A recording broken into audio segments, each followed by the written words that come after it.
விடு பாஸ். அழகு, அத பாருங்க. அவன் சொல்றது சரிதான். அவனை விடு, அவன் போகட்டும். என்னத்த நீங்களும் இப்படி சொல்றீங்க? கேட்டல, என் அம்மாவே சொல்லிட்டாங்க. தாயே உத்தரவு கொடுத்ததுக்கு அப்புறம் தாலி கட்டின நீ சொன்ன நின்றுனா என்ன? விடு, இன்னைக்கு அவனுக்கு மண்டைய உடைச்சு மாவளக்கு போட்டுறேன். பாஸ் அத்தை, இதனால பிரச்சனை பெருசாதான் ஆக போகுது. பெருசாகட்டும் ஈஸ்வரி. இதுக்கு மேல பொறுமையா போறதுக்கு என்ன இருக்கு?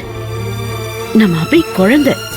நானும் அழகும் தான் இந்த நிலைமையெல்லாம் புரியாம முட்டாள்தனமா அவளை ஃபோர்ஸ் பண்ணி இந்த கல்யாணத்துக்கு சம்மதிக்க வச்சோம். இப்ப பாரு, எங்களால அவ என்னெல்லாம் கஷ்டம் அனுபவிச்சுட்டு இருக்கான்னு. அந்த குடும்பத்துல இருக்கிற யாருமே நல்லவங்க கிடையாது. அதுலயும் அந்த கிரிஜா கொலவெறி பிடிச்சவன். இதுக்கு மேல அவ என்னெல்லாம் பண்ணுவான்னு சொல்லவே முடியாது. அபியை நம்ம காப்பாத்தி தான் ஆகணும். இவன் போய் 2 போடு போட்டாதான் அந்த கிரிஜாவும் கொஞ்சம் அடங்கி இருப்பா. அவன் போட்டும் விடு. இல்லத்த, நான் சொல்றத கொஞ்சம் கேளுங்க. ஈஸ்வரி, நீ மாப்பிளைய தடுக்காத. அபிக்கு நம்ம எல்லாரும் இருக்கோம். அபிக்கு ஒண்ணுன்னா நம்ம எல்லாரும் சும்மா இருக்க மாட்டோம்னு அவளுக்கு புரியணும். அதுக்கு மாப்பிள போய் அடிச்சு வெளுத்து வாங்குறதா ரொம்ப நல்லது. இல்லனா கிரிஜா சும்மாவே இருக்க மாட்டான். அப்படி இல்ல மங்கையம்மா, கிரிஜாவை பயமுறுத்துற மாதிரி அபியா அவங்க மேல கம்ப்ளைண்ட் லெட்டர் எழுதி கொடுத்துட்டா. இனிமே நம்ம அபி மேல கைய வைக்க கிரிஜாக்கு மட்டும் இல்ல, அந்த வீட்ல இனி யாருக்குமே தைரியம் வராது. ஈசே, எனக்கு இந்த கம்ப்ளைண்ட் கொடுக்கறது மேல இருக்கிற நம்பிக்கை எல்லாம் எப்பயோ போயிருச்சு. நம்ம சொத்தை எல்லாம் போலிக்கை இழுத்து போட்டு நம்ம கிட்ட இருந்து வாங்கிட்டாங்கன்னு சொல்லி கம்ப்ளைண்ட் கொடுத்தோமே, என்ன நடந்துச்சு? உள்ள போயிட்டு 2 நாள் நல்லா மாமியார் வீட்டுக்கு போன மாதிரி வக்கனையா இருந்துட்டு தானே வந்தாங்க. அது ஏதோ அன்னைக்கு நம்ம நேரத்தை கடத்தினதுனால 2 நாள் உள்ள இருந்தாங்க. இல்லைன்னா என்ன இருக்கும், 2 மணி நேரத்துல ஜாமீன்ல வெளியே வந்திருப்பாங்க. இங்க பாரு, எனக்கெல்லாம் இந்த கேஸ் கம்ப்ளைண்ட் மேலாம் நம்பிக்கை இல்ல. ஏன்னா அவங்கள்ட்ட காசு பணம் இருக்கா, அது வேண்டியவங்க அதுக்காக அவங்களுக்கு என்ன வேணாலும் செஞ்சு கொடுத்துறாங்க. இவனுங்களெல்லாம் அடிச்சு மண்டைய பொழந்து ரத்தம் வர வைக்கணும். அப்பதான் இவங்க எல்லாம் திருத்து வைக்க. இனி நம்மளும் அவங்க வழியிலேயே போயிருவோம். என்ன ஆனாலும் பரவாயில்ல, அடிக்கு அடி, உதைக்கு உத, சித்திரவதைக்கு சித்திரவதை. இன்னைக்கே அவங்க அக்கா பிரிச்சிடுற முடியுது. அப்படியா? சரி போங்க போங்க, இத புடிங்க போங்க. அதுக்கு முன்னாடி ஏன் மண்டைய அடிச்சு உடைச்சிட்டு போங்க. கிரிஜாவை விட மாட்டேன்னு சொன்னீங்க, சம்பத்தியும் சக்தியையும் சாவடிங்க. போலீஸ் உங்களை உள்ள தூக்கி போடட்டும். அப்புறம் உங்களை தூக்கில போடுவாங்க. அப்புறம் நான், அத்தை, மங்கையம்மா, தீக்குச்சி எல்லாரும் ஒரு ஓரத்துல உட்கார்ந்து அழுதுட்டு இருப்போம். ஏன் ஈஸி இப்படி சொல்ற? இதுக்கு அதுக்கு என்ன சம்பந்தம் இருக்கு? ஏன் ஒரு விஷயத்தை செஞ்சா அதோட பின்விளைவுகள் என்னன்னு சொன்னா உங்க மனசுக்கு கஷ்டமா இருக்கா? நம்ம இந்த கஷ்டத்துல இருந்து மீண்டு அடுத்த கட்டத்துக்கு போகணும்னு நான் ஆசைப்படுறேன். நீங்க சாதாரண இந்த கஷ்டத்தை இன்னும் பெரிய கஷ்டமா மாத்தணும்னு ஆசைப்படுறீங்க. உங்க ஆசைப்படியே நீங்க செய்யுங்க.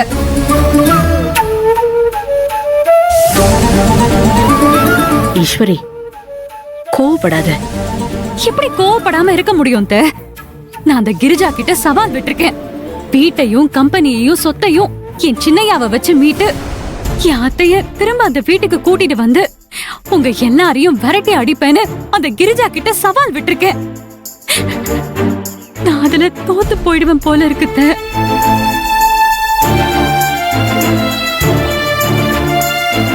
நான் அந்த கிரிஜா கிட்ட தோத்து போய் அவமானப்படணும்னு ஆசைப்பட்டீங்கன்னா இந்தாங்க, புடிங்க, போய் அடிங்க, வெட்டுங்க, குத்துங்க, சாவடிங்க. போங்க போங்க.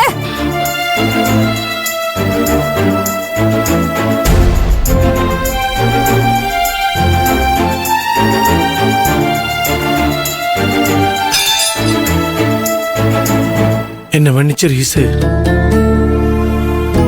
எதுக்கு மன்னிப்பெல்லாம் கேட்டுட்டு இருக்கீங்க? நீங்க சூழ்நிலைய புரிஞ்சுக்கிட்டா எனக்கு அதுவே போதும்.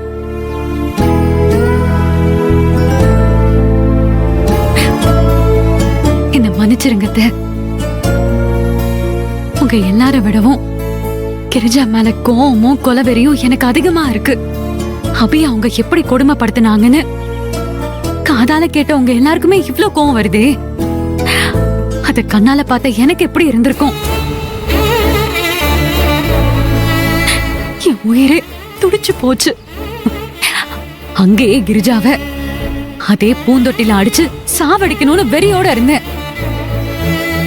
ஆனா என் கோவத்தை நான் கண்ட்ரோல் பண்ணிட்டு தான் வந்திருக்கேன். எனக்கு சில கடமையும் பொறுப்பும் இருக்குது. அதான் லீகலா என்ன பண்ணணுமோ நான் அதை பண்ணிட்டு இருக்கேன். புரியுது ஈஸ்வரி. அவன்தான் உணர்ச்சி வசப்பட்டுட்டானா நானும் பெண் விளைவை பத்தி யோசிக்காம என்னென்னமோ பேசிட்டேன். மன்னிச்சிரு. வா போலாம். சின்னையா வாங்க போலாம். வா.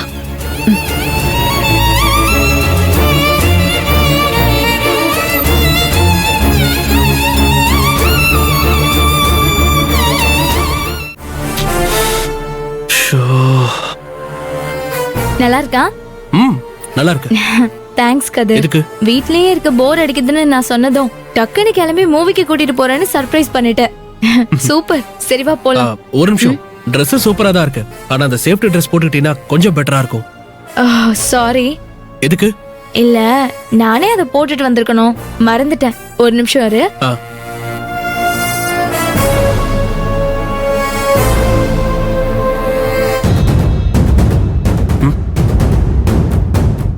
இப்போ போலாமா? வா.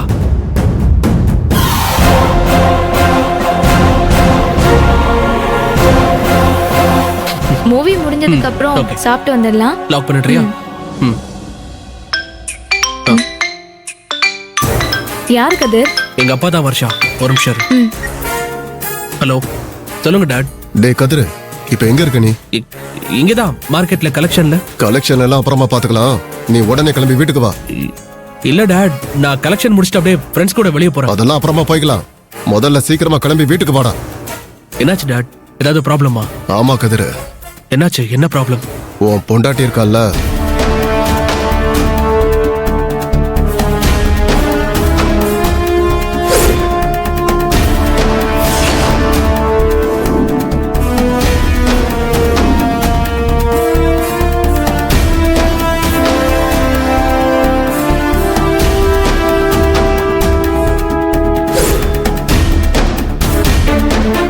உடனே வீட்டுக்கு வா. சரி, நான் இப்பவே வரேன். நான் வச்சிடுறேன். என்ன வாங்க? வரானா? என்னாச்சு கதிர்? என்ன பிரச்சனை? அந்த அபி இருக்கான்ல, கிரிஜாத்த மேல கம்ப்ளைண்ட் கொடுத்திருக்கா. போலீஸ் வந்து பெரிய பிரச்சனை ஆயிருக்கு. சரி, நான் இப்ப இமிடியேட்டா வீட்டுக்கு போகணும். நம்ம இன்னொரு நாள் மூவிக்கு போலாம். சரி கதிர். சாரி வர்ஷா, தப்பா எடுத்துக்காத. இட்ஸ் ஓகே, நீ கிளம்பு. சரி, நீ உள்ள சேஃபா இரு. வரேன்.